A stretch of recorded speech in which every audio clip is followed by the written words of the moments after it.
Hi there everybody. So today I'm going to be opening up the paint station. So for most of you this will be a review. If you are going to paint and there's not already a dry painter's towel on your table, please bring it to your table, lay it flat in the middle, and you will bring water to your table and it goes on top of the towel to help prevent any spills. Notice that the water is just filled about halfway, so you don't need lots of water to, you can always replace the water, but you don't need tons of water. Okay, so the main paints that we are going to be using, most of you are going to choose to use either the liquid tempera, which is in these ice cube containers. Please carry it level, don't let it tilt. If you notice right now, the paints are all nice looking. They should stay nice looking. There might be a couple empty containers, like those, I know they have blue at the bottom, but they're just empty containers there. And it's pretty much in rainbow order. So that is tempera. This is also tempera. This one is in cake form. I know, not the kind of cake you eat, but they are dry cakes. And this one is in liquid form. Those type of paints are a little more opaque, less see-through. And then the other main paint is watercolor. All right, so when you're going to paint, if you are just experimenting and you want to play, or you're not really sure what you want to create, then go ahead and get just a regular drawing piece of paper. If you have an idea for a masterpiece, you are not going to quit. You are going to put at least 2 days art class in it. You have an idea, then you can ask me and I will get you what I call a painter's paper, but really it's a piece of tag board. It's just a little bit thicker and it absorbs the paint better. So I'm going to be, even though I am just experimenting, I want you to see the quality. So I might put some paint on the drawing paper just so you can see the difference.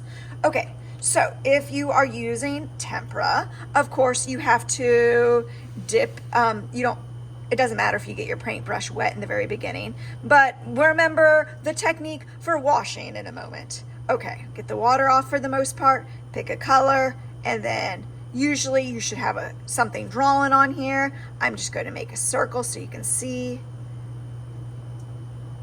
And now I'll do the same thing on the regular piece of paper. It'll look pretty much the same for the tempera. All right. When you want to change colors, please remember to put your paintbrush in the water, swoosh it around, don't splash. Get sure all the paint for the most part off. Wipe it on the lips so it doesn't drip, and blot it on the towel. All right, so that is tempera. Tempera, again, works really well if you wanted to blend colors. You can experiment with blending colors. Again, use just the experimental paper first. When you get paint on your brush, you just need it on the very tip. You do not need it all the way to the silver part.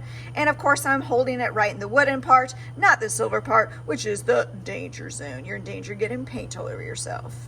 All right, so let me swoosh, let me wipe, let me blot. So I'm going kind of quick. Again, this is just a review. If you want to use these or the watercolor, again, this is tempera. If they look dirty, that is on you all. Please try to keep them clean for yourself. Please try to keep them clean for everybody. I'm just waking them up with a drip of water. And this one, you got to do more. You can't just do that. If you want the paint, you got to swirl it around. This one's dirty, so I'm kind of swirling around, and I might wash it again to get that dirty stuff off. Swirl it around, and then you can go ahead and you can paint, and you can see it's almost as thick as the liquid watercolor, but not quite, although you can get it as thick.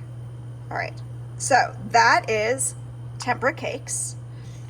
For the regular watercolor, make sure to wake them all up with just a little dot of paint. I know this one's missing the green. This type of paint, do you see how little paint is in each dish? This type of paint, you don't need much. You just pet it like you're petting an animal. You don't scoop it like you do tempera, all right? So this you use very little because it should last pretty much all school year. That's how little paint you need. For sake of continuity, I'll use what is this? the blue. And watercolor is lighter, but if you remember, there's some tricks you can do with watercolor that you can't do with tempera. The salt trick, if you remember that, and there's some other tricks that I hopefully will show you at another point too. So it's a lot lighter. It just depends on what technique you're going for. This one will make a big difference on the drawing paper. Well, I guess you can't really see maybe on the video, but I can tell that this one is a lot higher quality paper. Okay, so other things you might want to experiment with are there are watercolor colored pencils in the painter section. They are not regular colored pencils. It says watercolor right here. And to use these, there's a few different ways you can use them. Again, this helps you with detail work. If this was dry, I can go and add more. I could wet my paper first and then I can color on it, and it turns to watercolor as you paint on the wet paper. I could do the opposite where I color first.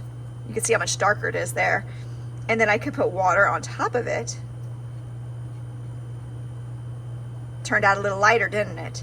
And then another technique is not dipping the whole colored pencil, but just the colored tip. You could dip just the edge of it in and you can color that way.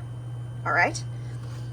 Gosh, I'm showing so many things. And then there's the color sticks. Now these can run out really quick because they're essentially the size of a glue stick. This is a paint stick though. So for these, just like a glue stick, just have a little bit showing. They obviously don't do detail work because it's a thick surface, but you can, by going back and forth just a couple times, you can make really bold lines. So these are really fun to use as well. So those are all of the things that you are going to need if you want to paint. Again, don't forget the towel. At the end of art, you're responsible for putting pretty much everything back.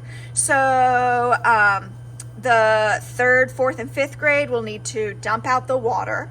They will need to wash their brush. I'll show you that live in class and put it all away. And anyway, the rest of it I'll show you live in class. All right, everybody, happy arting.